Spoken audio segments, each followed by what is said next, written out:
So my people, Datti Baba Ahmed just dropped another bombshell. You guys remember what he said after the 2023 election, that if they mistakenly sworn Tinubu in as a president of Nigeria, that would be the end of democracy in Nigeria. And that is nothing but the truth. That is exactly what we are seeing today in Nigeria. So he stated the reason why he was against Tinubu swearing in. According to him, he said it is because Tinubu and Shettima did not certify the demands of the Constitution to be sworn in. However, it was allowed.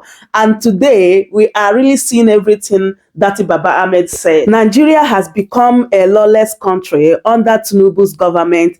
And according to Datti Baba Ahmed, he said that if Tinubu is smart, he will know that he cannot win the 2027 election. Like, if he's in a said country, there's no way Tinubu will win 2027 election. Like, Tinubu will never go back to the Aso Rock. But because of they have already written 2027 election results, this is reason why a lot of people are saying that no one can beat Tinubu come 2027. Like, we are seeing everything that is happening in Nigeria. Like, who is in his right sense will go ahead and vote for Tinubu 2027. Now, all their focus is on 2027 election, why Nigeria is burning. Let me allow you guys to listen to this powerful interview from Datti Baba Ahmed and hear everything that he said here. Please do well to subscribe. If you haven't shared the video, give it a like and also leave your thoughts in the comment section. Thank you so much for doing so. Joined now in the studio by the vice presidential candidate of the Labour Party in the 2023 presidential election,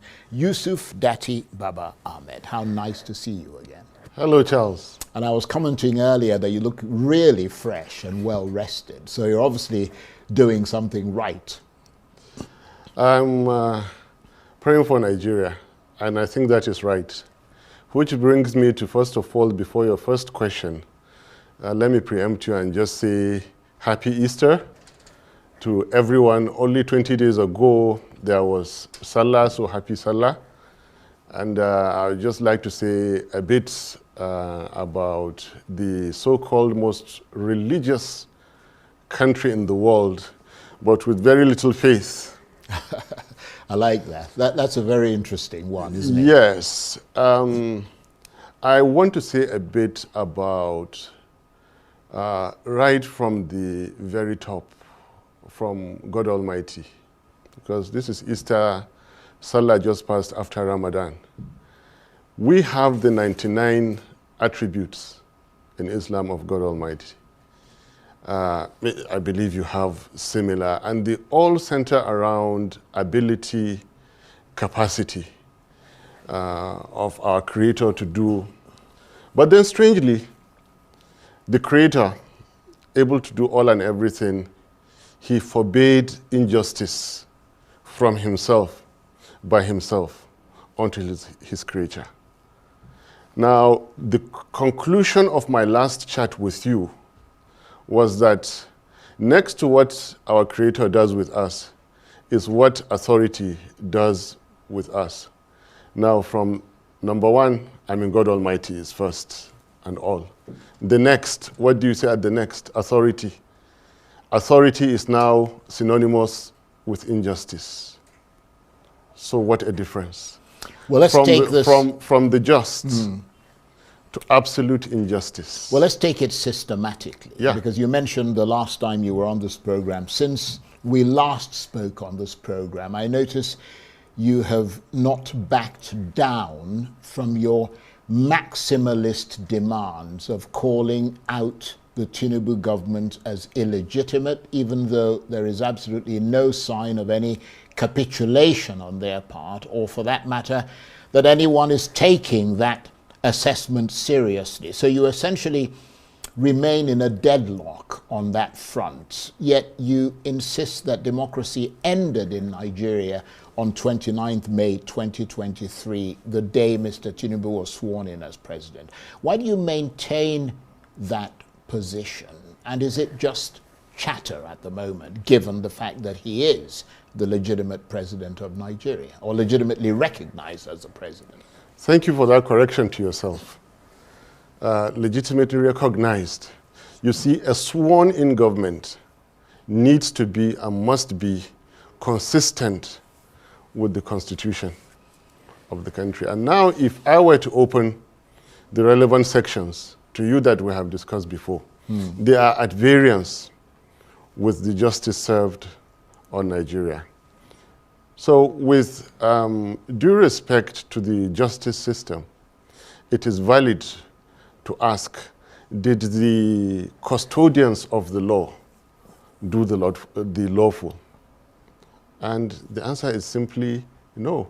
We do recognize that the courts have the power to do all and everything, but that all and everything must be justice. The sworn-in Tinubu Shetima government does not strictly comply with the Nigerian constitution as it were today, so it is not out of place for any objective mind to still call it unconstitutional. Mildly, one could say it is questionably constitutional. But then here's the big rejoinder to it. 9 out of 16 Nigerian leaders did not buy INEC forms. Yet they served their terms. One of them 9 years, General Gowon, President Babangida 8 years. Nothing could, they were not consistent with the then written constitution because the constitutions were suspended. The point I'm making is that you could be a president, you could be a head of state, you could be a leader, you could be a dictator, so long as you are allowed to remain there. And the big point here is that Tinubu was allowed and is allowed to remain there, despite the efforts of people like me. You remember my efforts. I called clearly for Tinubu Shetima not to be sworn in, and it was legal, it is legitimate up to now. Why? I gave my reasons. Then, did the Nigerian constitution have an alternative to that? Yes, of course, very constitutional. Ahmed Lawal could have served to, I think, 8th or 9th of June. And at the point of electing a new Senate president, he acts out the balance of 90 days during which a second or rerun election was to be held because Tinubu Shetima did not satisfy the demands of the constitution to be sworn in. However, it was allowed. I tried to legitimately form what I called then the Constitutional Crisis Resolution Group. All we had to do was to take 3 documents, the Constitution, INEC results, and the options. Go to Washington, Brussels, London, Addis Ababa, on 29th, occupy Eagle Square. Tinubu will not be there today. And the beauty of stopping injustice is that it will not perpetrate itself. Bad leadership is a virus. What do viruses do? They create more, they become more and more and more. We should have stopped this before it happened, and legitimately so, constitutionally so, irrespective of the powers, the DSS, the police, you simply serve a notice. You see, the word democracy is still having a great deal to be understood. When you have a democracy, it means that at some point in time, the people will come out and be the arbiters themselves. Right now, Nigerian governments are governments because they have the army, they have the police and all those security forces surrounding and protecting them while they misrule. And the Nigerian people have no propensity to really take up their government. Well, that is the meaning of democracy, that behind the Nigerian army, there is the army of the Nigerian people, whom if you transgress their constitution, they will come out against it. Well, now, bad leadership has realized the incapacity of Nigerians to come together and protect their rights. That is why I told you that if you cannot practice democracy, for God's sake, democracy is not for you. There were the hunger protests about last year also. But when you have 1,000 people doing what 1 million people should do, they will be trampled. Just one more thing. Because there are quite a lot of things we need to get to. I mean, I appreciate your sort of laying out your position there, but hopefully if we have time, we'll return to the issue of democracy. But let's discuss the political landscape in Nigeria today, because the fact is that President Tinubu is the president, and he's been president for the last 2 years. And looking at the state of the republic, with just about a month to go before he marks 2 years in office, what do you see? How do you assess those last 2 years? Well, complete disaster. And like I told you, they wouldn't stop the killings. They haven't stopped the killings. I didn't report it. You people reported the killings in Jos, and many and many and many before that. They will not stop the killings.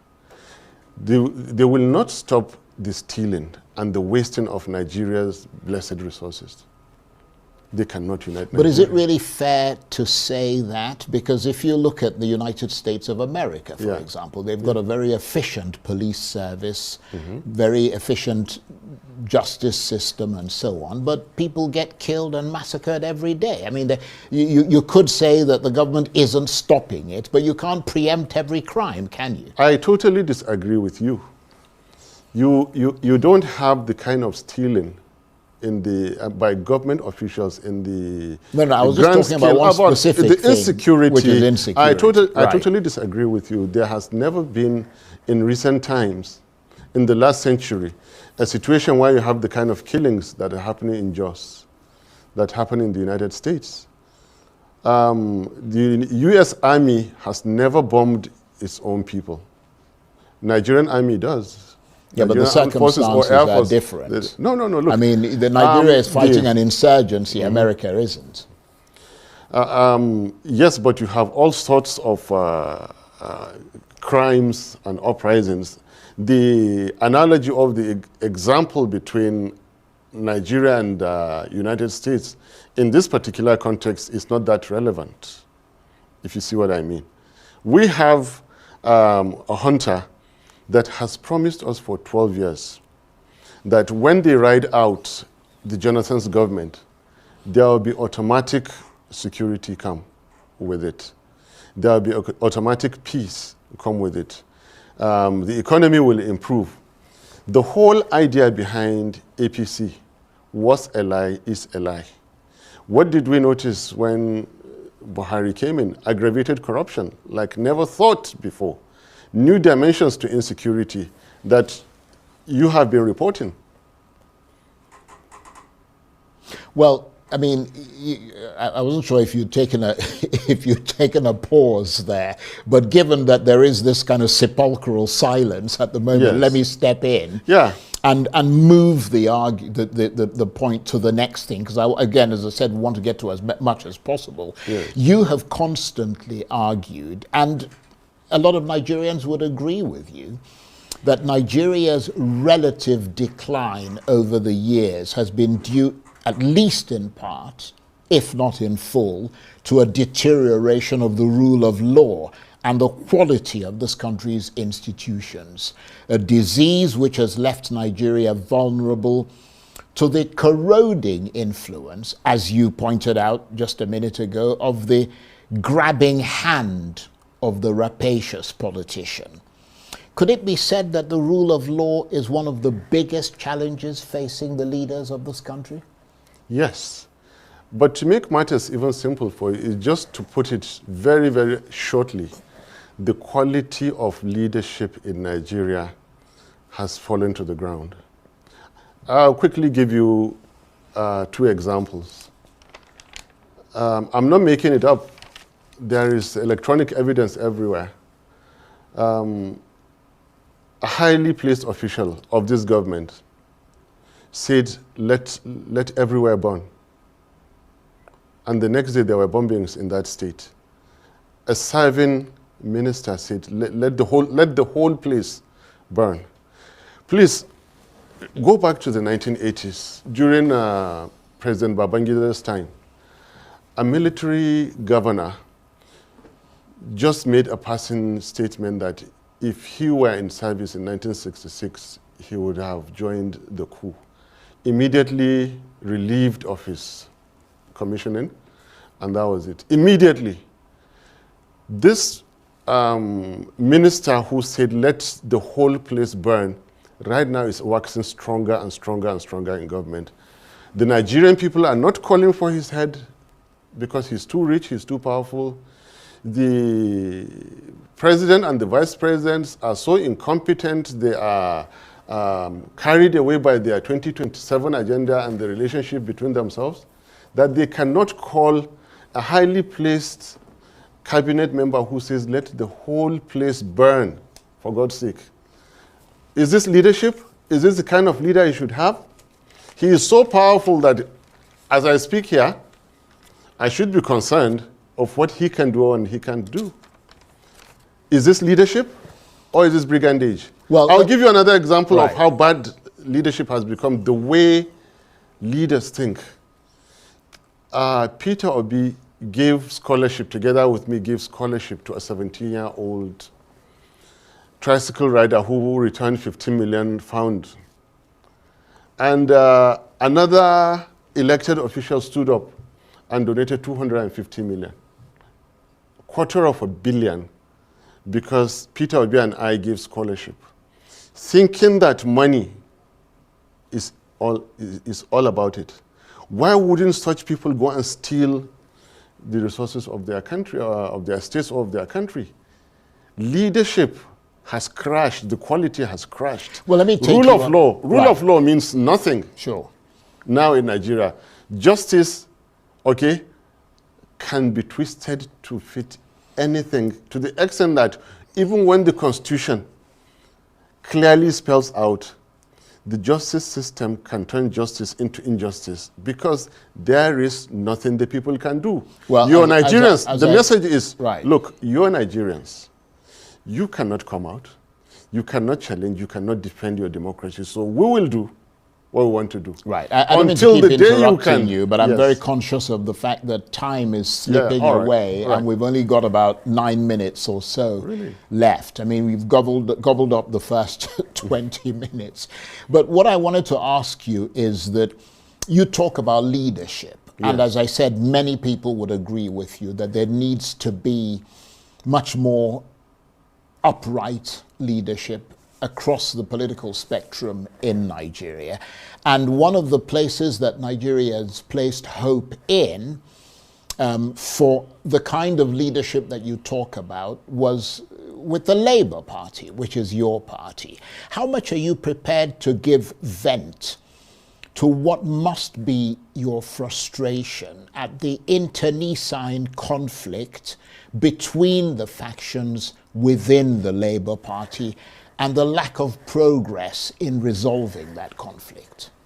As briefly as you can so that we can move on. Conflict is in APC. Right now, the So that's so-called... not the question, is I'm, it? I'm answering you. Right, okay. Conflict is in APC, not in any other party. Why were powers not transferred to Shetima before Tinubu traveled out? Ask that question. That is what I call conflict. Well, the question I'm asking you is that you're talking about something that would replace what you say is bad governance. And I'm saying to you, how can your party, the Labour Party, generate the kind of confidence that would make people want to vote for them when it is riven with internecine conflict? People elect leaders, that is the individuals, not the crisis in a party. These crises, I don't like being speculative. The moment we come to where, be it Peter Obi, be it another candidate that is presented, and I sure hope it's Peter Obi, I'm still with him, that is presented in this party, they will elect Peter Obi, and the problems of Abure and others, which are too tedious for you and I to chat here, will immediately dissipate. But real problem now is within the misruling party in Nigeria. You have a president that is out there frequently for long spells, and you have a vice here who hardly knows his left from his right, who has so many questions to answer. about the desperation of politicians to get to power, about things that you and I really, really can finally get the liver to discuss.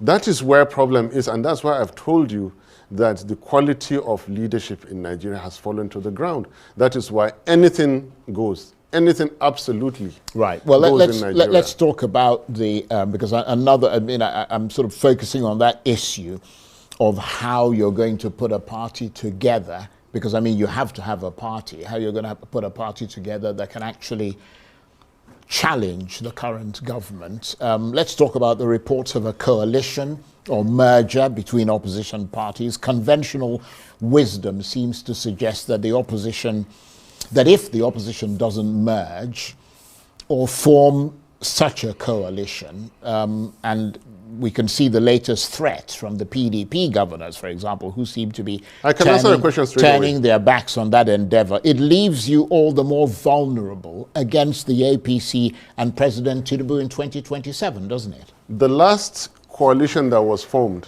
what happened afterwards? Disaster. APC is a disaster upon Nigeria. Why do you want to form another coalition? So you don't support the coalition? Listen, I have not finished. I'm in support of unity. I'm in support of forces coming together.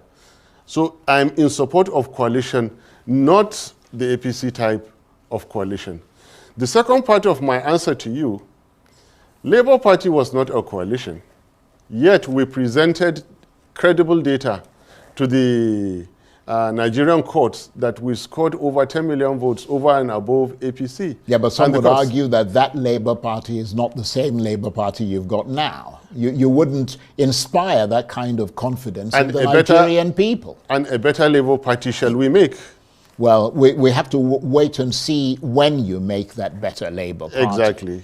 Because for many people, that Labour Party has not been made yet from what they're seeing at the moment. No, see, don't read a party before elections. You'll be looking at the wrong signals. When the candidates are presented, when they run their campaign, and when we meet at the ballot box, that is when you'll know what a party you're dealing with. And if you remember, I always wanted us, to be underestimated. Until we beat them and they immediately switched off IREV, until they wrote all the results and they changed and all that they did. The same and even better will be done. And so what do you see now for this country going forward, especially looking at the spur, if you like, towards the 2027 general election, which you could say will be the next pivotal moment in Nigeria and the next opportunity for you to try and wrest power from the people who have it at the moment? I expect Tinubu to throw in the towel. If he is that smart politician that he turns out to be. You know me, I say the truth. For someone to have organized 2007, culminating in his electoral heist in 2023, that person must be super smart politician.